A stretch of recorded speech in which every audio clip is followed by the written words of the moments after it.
The bottom line is that evidence is and can be ignored quite easily because of stigma, bias, and ridicule. Which leads to point 8. Are explanations that require our current understanding of the natural world assumed to be correct? Here we have the good news and the bad news of inductive reasoning. Simply because 95% of cases can be explained does not mean that all cases are explained or will be explained. That would be like a promissory note. Inductive reasoning helps us a great deal in our understanding of the natural world, but it remains probabilistic. On the other hand, if we look at the 5% of cases that lack a plausible explanation as a group in themselves, we have a case for the scientific method to explore that group of cases with additional analysis. We don't ignore them with a promissory note or reach a conclusion based on consensus science. Our study group is trying to help in this regard by using fractal analysis of photos to quickly determine if they have been faked or photoshopped. See our website for details and a PowerPoint explaining this new method of debunking fraudulent claims.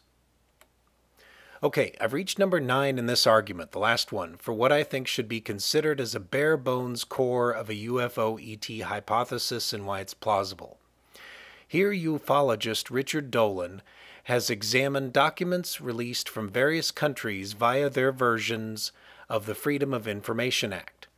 Dolan looks at unexplained reports from credible sources who have no known reason to make up anything and are just going about their work. After looking at all the hoaxed and unexplained reports, the conclusion reached by more than one government is that UFOs pose no national security threat. I'm not saying UFOs are a threat to national security, but I would just like to know how that conclusion was reached. Mass reports of UFOs buzzing nuclear facilities, craft circling around missile silos, whatever all the unexplained reports are, I just wonder how officials can go from A to B on this issue, especially when so many people continue to come forward with concerns. I am not a big fan of conspiracy theories, unless they are really compelling, but to say that cover-ups are entirely baseless seems to me to be, well, baseless. So let's say at least 2 or 3 reports that are unexplainable are actually cases of spacecraft from outside Earth's atmosphere. That would clearly be a national security threat, yes? That is, if it actually happened. But now let us say it isn't spacecraft, or it didn't happen. We would still have all these military personnel, some responsible for nuclear arsenals, all claiming they saw something of unearthly origin around military facilities they're working at. If all these people are hallucinating or we suspect they're making it up, and these very same people protect and guard against national security threats, that is an interest to national security too.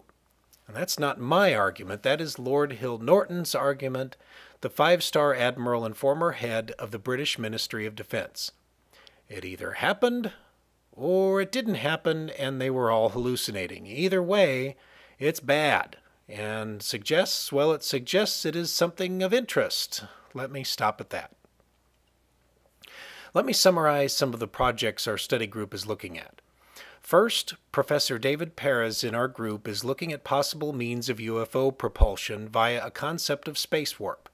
And there is compelling evidence so far as to how micro space warp exists and can be measured in his laboratory with very low power levels, not the power of Jupiter. Second, we are trying to debunk cases as quickly as we can by using fractal analysis software. Third, we performed a replication study of Daryl Bem's precognition, study number 9 in his research, because it seems to be the only psi phenomenon capable of revealing statistically significant results. That is, it's the only one that seemed to be testable immediately. Number 4, we have our ongoing study to discover more about these out-of-body experiences that UFO-ET experiencers claim. And number 5, we're trying to measure the phenomenon of EVPs, that's electronic voice phenomena, and the possibility of communication. And finally, we are trying to get a handle on understanding the high strangeness of encounters I have been developing in this approach known as Integral UFOlogy, and what to do with the landfill of data that has been collected by MUFON. As we near the conclusion here, thank you for sticking with me, by the way. Let me run down the list of qualifiers for pseudoscience and give my input on where the UFO-ET hypothesis comes down on each of them. It is a claim, belief, or practice. Sure, I suppose it is. Is it presented as scientific? Well, I can say sort of. I could go further and say that everything we experience is scientific if you look at essential science as a mental model of trying to make sense of the world out there. I believe the bare-bones UFO-ET hypothesis is grounded in valid reasoning and essential science. Testing is just really hard. The evidence at this point is circumstantial, but I certainly do not believe the claim is implausible. Obviously, ufology as it is now lacks scientific status, and that is entirely based on the reliability of testing methods, which haven't even been worth consideration. What can be tested if every scientist is in fear of proposing something? So obviously, it lacks scientific status.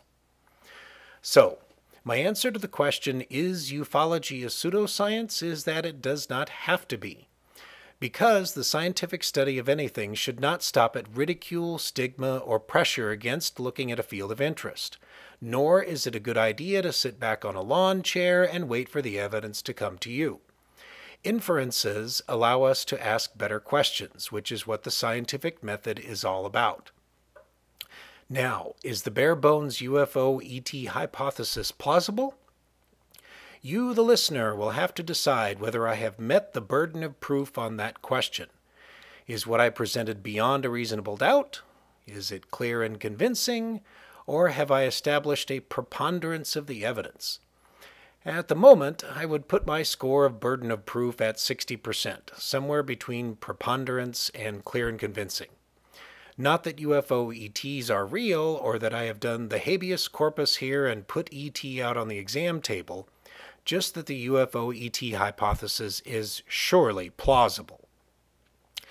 The moral of the story of this presentation is that we should hold just enough assumptions to help us get around in the world, but no more than are absolutely necessary, especially when it comes to the big questions of life, death, conscious experience, and are we alone in the universe? If you don't, you are not a scientist. Thank you for listening. Remember, you can get free downloads of our radio chat programs, Spooky Action at a Distance and The Quantum State, as well as updates on our ongoing investigations at www.omahaufostudygroup.com. If you are in the Omaha area, you can listen to them on HD radio, or catch them streaming at mavradio.blogspot.com for as long as we care to keep doing them.